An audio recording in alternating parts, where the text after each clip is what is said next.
ប្រាជ្ញប្រវត្តិតស៊ូមោះមុតអងអាចខ្មាំងបាក់អំណាចក្លោបខ្លាចេះស្ដាសំរង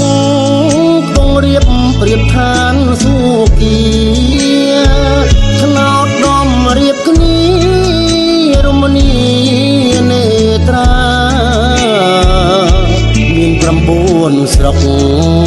សុខសាន្តខែមរាអរគុណទេវតាបាច់កាជូនពរកំពុងស្ពឺលឺហើយខ្ញុំកោតអោស្ទឹងប្រែកថ្នោតទឹកហូរឈូឆ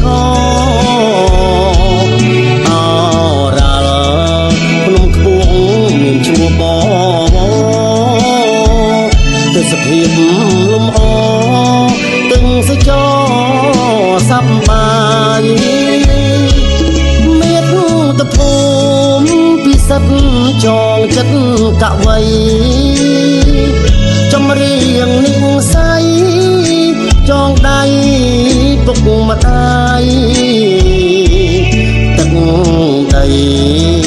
ត្រជាក់សូមអ្នកទំណាយខែសែស្រឡាយបានសុខរៀងអើយ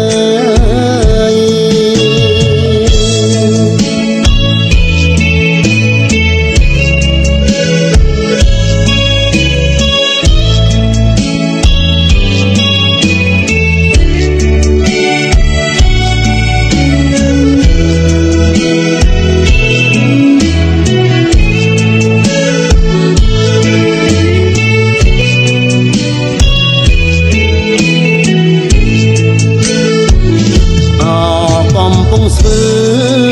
លឺហើយខ្ញុំកោតអោស្ទឹងប្រែកថ្នោតទឹកហូរឈូឆអ